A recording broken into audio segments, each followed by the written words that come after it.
poeta, novelista y activista nicaragüense, Gioconda Belli ha sostenido una lucha constante por las causas de la mujer y de la libertad de expresión.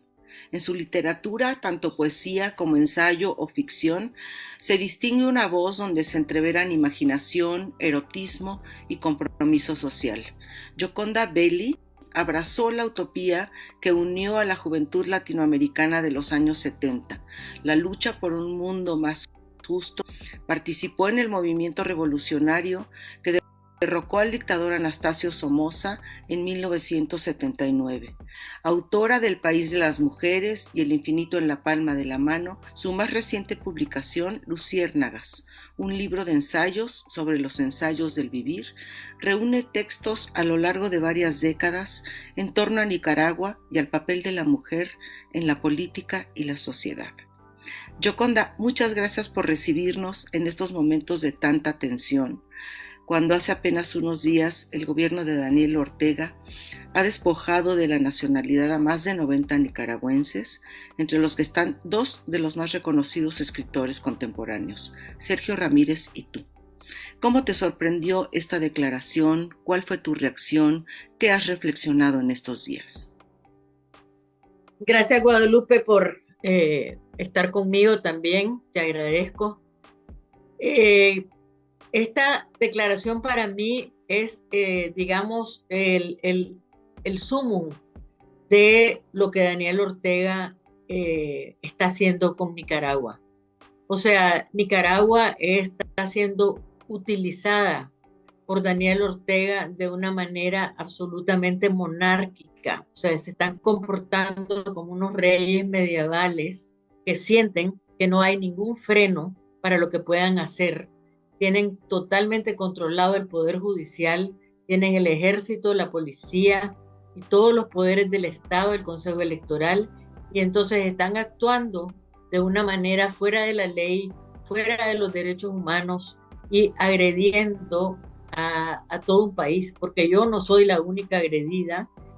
Mi país en este momento está aterrorizado, lo tienen aterrorizado, la gente tiene mucho miedo de hablar, de moverse, hasta de ir a procesiones religiosas porque las tienen prohibidas, no quieren que nadie salga a la calle, tienen miedo del pueblo.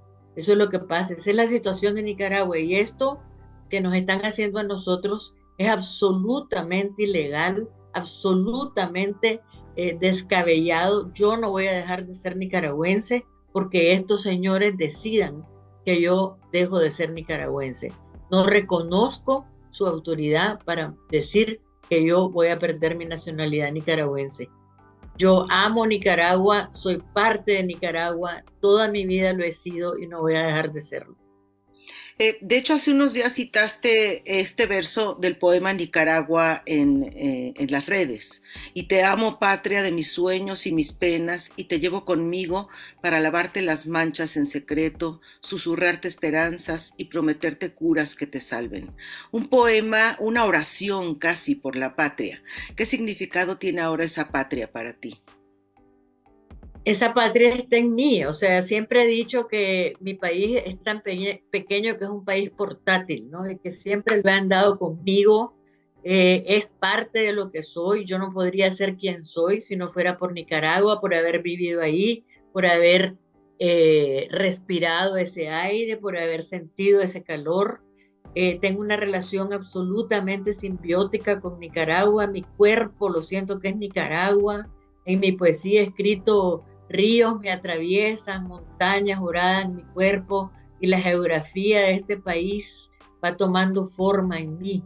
O sea, realmente eh, creo que nadie me va a arrancar esa vivencia profunda y más que yo fui parte de una generación que luchó y estuvo dispuesta a morir por ese país.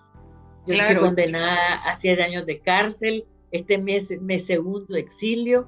Entonces, ¿cómo me van a quitar a mí? ¿Quién me va a arrancar a mí mi derecho de ser nicaragüense, que es lo que soy? Sí, claro, la patria, digo, no se puede arrancar por un decreto, ¿verdad? Exactamente. De hecho, tú escribiste también un poema que se titula Despatriada, en donde dices, me fui con las palabras bajo el brazo, ¿no? Por un lado es eso, por otro lado que las palabras adquieren mucho mayor peso en estos momentos. ¿Qué ha significado el exilio para ti? Y por otro lado, ¿persiste la esperanza? Mira, Guadalupe, yo ayer en la televisión española me hicieron una entrevista, llevé mi pasaporte nicaragüense y lo rompí con una tijera, porque ese pasaporte no soy yo, ese es un documento que da un gobierno, pero yo soy yo nicaragüense y estoy en todos mis libros como nicaragüense y también es un símbolo, ¿no? Ellos están rompiendo los pasaportes de todos nosotros, ¿no? Entonces, se están arrogando el derecho a quitarnos el derecho a tener derecho, que es el derecho de ciudadanía. Entonces, nosotros, yo tengo esperanza, por supuesto que tengo esperanza. La esperanza es parte de nuestra historia también. Nosotros vivimos muchos años muy negros con la dictadura de Anastasio Somoza. Y cuando empezamos esa lucha contra Somoza no había mucha esperanza. La esperanza existe porque es lo que yo digo en mi libro Luciérnagas, ¿no? Siempre, por muy oscura que sea la noche, ahí están las luciérnagas. Y vamos a buscar esas luciérnagas. A veces no se ven bien. También tengo que pensar que la historia es muy larga y que quizás yo no vea mis sueños cumplidos. Pero también, como digo, viva o muerta, yo voy a regresar a Nicaragua. Y si regreso muerta, voy a ser parte de la tierra, voy a dar flor, voy a meterme en los árboles, voy a hacer humus, abono para mi país. Justamente en el prólogo de Luciérnagas, esta edición de Planeta que recién comenzó a circular en México, hablas de cómo cada día somos ligeramente distintos, cómo nos inventamos y nos reinventamos. Desde tu exilio hasta hoy, ¿ha habido un proceso de reinvención? ¿Cómo ha sido este proceso? Mi primer exilio fue en 1975, viví 5 meses en México y este exilio fue el 5 de mayo de 2021, yo salí de Nicaragua. La reinvención no es tan, a estas alturas de mi vida, ya tengo más de 70 años, ya la reinvención es diferente, ya sé quién soy, ya sé lo que quiero hacer, tengo una arma enorme en mí, que es mi palabra, que creo que la palabra del ser humano es lo que nos hace trascender, ¿no? Y que nos quedemos y existamos de una forma más permanente en nuestros libros, en nuestros escritos. Entonces, cuando yo tenía 25 años, no me acuerdo, en 75, yo tenía 2 niñas pequeñas que las tuve que dejar en Nicaragua y eso fue desgarrador para mí.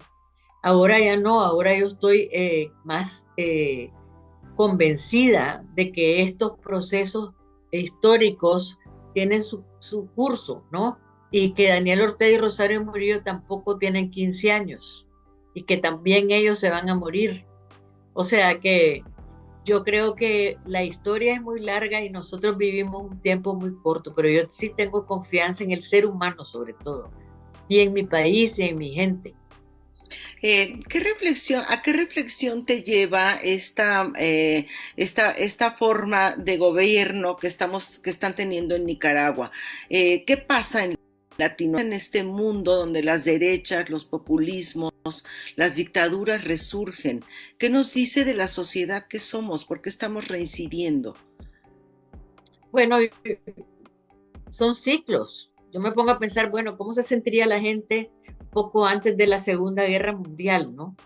Son ciclos duros que vivimos en la humanidad, porque parece que no tenemos la capacidad de aprender siempre, ¿no? Yo creo que volvemos, es como que la historia es como una rueda que se mueve muy lentamente hacia adelante y a veces retrocede. Entonces, estamos viviendo sin duda un momento difícil para la humanidad porque se está recomponiendo el sentido de la comunicación, el sentido del ser. nos hemos vuelto, a pesar de toda la gran tecnología que hay, nos estamos encerrando en nosotros mismos, el individualismo se está imponiendo sobre la sensación de comunidad, colectivo.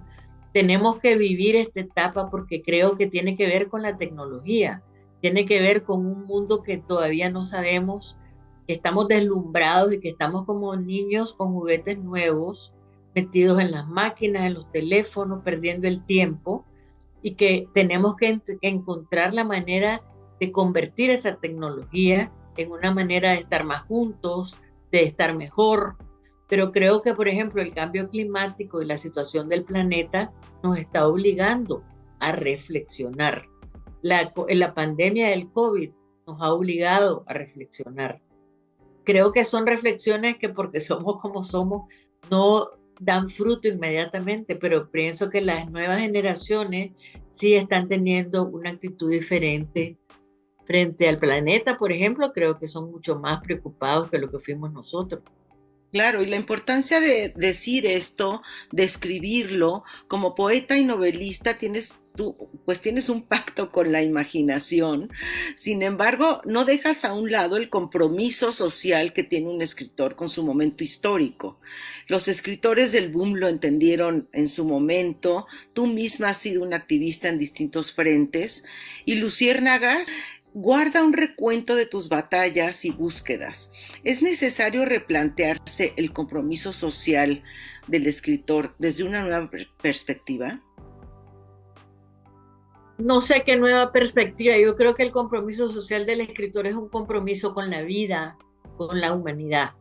Para mí es profundamente humanista. Y por eso la ideología no tiene que ser el eje sobre el que se plantee. Yo creo que hemos sido muy ideologizados y hemos perdido de vista cuál es el principal objetivo de nuestras vidas y es realizarnos como personas y ser felices. Por eso yo tengo una novela que se llama El País de las Mujeres, que sale ahí en Luciérnaga, salen algunas cosas, donde digo que la ideología que tenemos que tener es el felicismo. ¿Cómo hacemos para ser más felices? ¿Cómo hacemos para realizarnos más? ¿No? Y por eso aludo a la ética femenina, a la ética del cuido. Creo que esa es una ética fundamental. Necesitamos cuidar el planeta, necesitamos cuidarnos nosotros mismos, necesitamos cuidar nuestras ciudades, la gente pobre, la gente que más sufre. O sea, es una necesidad intrínseca del ser humano y creo que los escritores, los que escribimos, los poetas, tenemos una obligación con eso, con enseñar la posibilidad de vivir diferente. ¿Cómo defender los sueños en estos momentos? ¿Cómo invocar ese romanticismo, ese erotismo del que tú hablas, que consideras tan necesario en el mundo? Bueno, mientras más difícil se hacen los sueños, más hay que soñar, yo creo, ¿no? Yo creo que en eso pienso que la literatura tiene una enorme función, ¿no? Porque hemos vivido muchas veces las visiones que nos dan los escritores. Son los escritores los que nos han alumbrado visiones extraordinarias que nos hacen querer llegar a eso. Yo me pongo a pensar en términos tan simples como Julio Verne, ¿no? Escribió de la Tierra a la Luna cuando nadie pensaba que se podía hacer. Escribió sobre los submarinos. Cortázar escribió tantas veces el libro de Manuel. O sea, realmente yo creo que hay que poner a soñar a la gente porque solamente soñando vamos a tener el impulso para cumplir esos sueños. No podemos ser tan pequeñitos de creer que nuestra vida no puede llegar a ser mejor y más plena. Como tú sabes, la UNAM celebra cada año el Día del Libro, el 23 de abril, y en esta ocasión el eje de la fiesta del libro y la rosa será la libertad de expresión. En tu poema Nicaragua se lee: palabras digo, puesto que son ellas la argamasa de mi vida, y a punta de palabras te imagino una y otra vez renacida, genial, despojada de cuanta polilla te corroe día a día los cimientos. ¿Podemos prescindir de las palabras y de la imaginación? Te preguntas en uno de los ensayos de Luciérnagas. Jamás. No podemos prescindir de las palabras y la imaginación porque son lo que nos hacen ser lo que somos, ser seres humanos, ¿no? Mi abuelo materno, que era una maravillosa, fue un maravilloso maestro mío, cuando cumplió los 80 años nos regaló a todos una esquelita que decía que les dejo este legado, venerada libro, santuario de la palabra, que es la excelsitud del Homo sapiens, porque ningún esfuerzo por la cultura universal se pierde. Me lo aprendí de memoria, él tenía una memoria fotográfica y yo soy una persona optimista, pero estoy clara de la realidad también. No soy soñadora nada más. Yo creo que los sueños se construyen día a día, que si uno está en su lugar y lucha cada día en la trinchera que le toque por ese mundo mejor que a lo mejor no lo vas a ver, pero si no crees en que tú, en tu propia importancia como constructor, no haces nada. Tengo unas amigas norteamericanas que hicieron una obra y me mandaron un eslogan que me fascinó. Dice: el que cree que es demasiado pequeño para hacer una diferencia, nunca ha estado en la cama con un mosquito. Y es verdad, te pones a pensar que un mosquito, una mosca, nos puede volver locos, ¿no? Entonces tenemos que pensar que nuestro sentido de importancia como ciudadanos de donde estemos. Y bueno, ya habíamos dicho que las palabras son importantes, son necesarias, sobre todo en estos momentos. Mucha poesía con compromiso social. Escribiste tu poema, el poema Nicaragua, que ahora muchos de sus fragmentos tienen que ver con lo que está pasando. Entonces, háblame de la poesía y el compromiso que tú tienes con esta palabra poética hacia tu país, hacia la humanidad.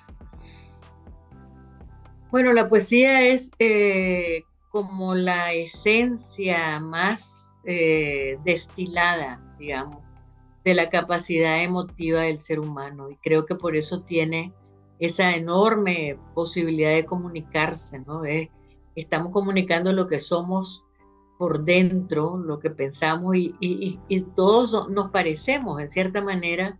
Lo importante, a mí siempre me impacta la idea de que algo que escribió alguien hace 300 años, ¿no? Los griegos, Aristóteles, lo leemos y todavía nos habla. Entonces, realmente lo que va cambiando es la circunstancia, la geografía, pero que en el fondo los seres humanos seguimos siendo muy parecidos. Amamos, odiamos, tenemos miedo, tenemos inseguridades. Entonces, por eso es que tiene esa permanencia la palabra, la poesía, la literatura, que nos permite identificarnos a través de los siglos, ¿no? Y lo bello de los libros es que va dejando ese reguero de luz. Es como un río de luz en el que nosotros nos podemos poner a nadar y poner nuestras luciérnagas, ¿no? Dejar nuestras luciérnagas y tener un sentido también de lo relativo, porque yo creo que tampoco que somos en conjunto, pero que si somos solo nosotros, una golondrina no hace verano, ¿no? Que tiene que haber un sentido de proyectos colectivos, de sentirse parte de la humanidad, del país, del barrio, todo eso, ¿no? Y tratar de hacer lo mejor que uno puede en el tiempo que uno tiene de vida, ¿no? Aristóteles decía que el sentido de la vida era que cada cual pudiera realizar su potencial, que ese era el sentido de la vida, que vos venís con un potencial y que entonces tu obligación y tu manera de ser pleno y de hallarle sentido a la vida es realizar ese potencial que tenés por dentro. Para mí eso me aclaró mucho cuando entendí lo que eso significaba, ¿no? Este exilio y las últimas medidas que ha tomado en contra de ustedes el dictador Daniel Ortega, ¿qué ha provocado en tu literatura? ¿Qué estás escribiendo ahora? Y como mujer, ¿cuál sería la aportación que tú tendrías que hacer en estos momentos a tu país? Bueno, mira, yo he estado aportando porque he estado hablando de lo que está pasando, he estado criticando lo que está pasando, he estado revelándome, desafiando lo que está pasando, diciéndole a la gente, nadie nos va a quitar nuestra nacionalidad, el amor a Nicaragua es algo que lo llevamos dentro. Estoy escribiendo bastante poesía, por ejemplo, ese poema que vos mencionaste, No tengo dónde vivir. He escrito varios más. Creo que la poesía se transmite de una manera bien directa. También estoy escribiendo una novela que tiene que ver con el desencanto y como con el reencontrar una manera de, un camino diferente, ¿no? También he pensado mucho, que pensar mucho en América Latina, cómo encontramos la forma de ser, cómo encontramos que las ideologías no nos paralicen, cada uno de nosotros pueda encontrar una visión común que nos permita a América Latina tener una mejor fortuna, un mejor futuro, porque cada país de América Latina la está pasando mal. Y entonces Petro dijo un discurso muy bueno en la CELAC, que me gustó mucho, donde planteó visiones comunes, ¿no? Realmente América Latina junta podría ser una enorme fuerza a nivel mundial, ¿no? Pero vivimos inmersos en nuestros pequeños pleitos, y yo lo que veo ahorita más nefasto, y lo he visto ahora con todo lo que ha pasado en Nicaragua, es la falta de solidaridad y de unidad en América Latina en relación a esta situación de Nicaragua. O sea, solo el presidente Gabriel Boric ha tenido una posición clara, una posición crítica, pero entonces parece que los otros dicen, si lo hace la derecha, sí lo criticamos, pero si lo hace la izquierda, que haga lo que le da la gana. O sea, el respeto a los derechos humanos trasciende las ideologías, y además esa ideología de la izquierda que me la expliquen a mí cada uno de esos gobernantes, porque Maduro ha hecho desastres en Venezuela, la gente se ha tenido que ir por millones, pasan hambre, pasan necesidades, en Cuba están pasando lo mismo, en Nicaragua también se ha ido el 10% de la población de Nicaragua, se ha ido del país. Entonces, ¿qué es izquierda de la que estamos hablando? Para mí la izquierda se tiene que reinventarse y se tiene que adaptar a América Latina. Tenemos que crear nuestra propia marca, y tiene Claro. que ser una marca respetuosa de los derechos humanos, democrática, con libertad. Eh, ese es como un sueño que yo tengo. Pues sí, es un sueño que todos tenemos, porque no Sí. podemos pensar que una izquierda es compatible con la dictadura. Es impresionante el modo como estos dictadores nos van llevando, la gente no se da cuenta, ¿no? Amenazas de prisión por disenso, abolición de la autonomía universitaria, amenazas a periodistas, y vamos pasando por alto todo esto hasta que llega el momento en que estamos inmersos en una dictadura. Sí, hay que tener mucho cuidado. Hay un libro muy bueno de una escritora turca que se llama Temelkuran, que se llama Cómo perder un país. Y ella habla de cómo en Turquía fueron perdiendo la democracia poco a poco y no se movieron hasta que ya la tenían perdida. Y eso no pasó en Nicaragua. En Nicaragua Daniel Ortega se fue saliendo con la suya, y hasta que se levantó toda la gente en 2018, ya era tarde porque él mismo nos acabó, ya tenía todos los instrumentos de poder necesarios para aplastar esa protesta y para luego aplastarnos, ¿no? Con toda la represión que ha impuesto sobre el país. Pues, Yoconda, muchas gracias por esta conversación. Eh, Gracias. Quisiera, para finalizar esta entrevista, citar unos versos de tu poema Nicaragua, y dice así este fragmento: arranco de tu pelo a los que te venden y te roban y te abusan. Te cuento cuentos en la esquina de mi almohada. Te arropo y te tapo los ojos para que no veas los verdugos que llegan a cortarte la cabeza. Muchas gracias, Yoconda. Gracias, Guadalupe, muchas gracias por oírme.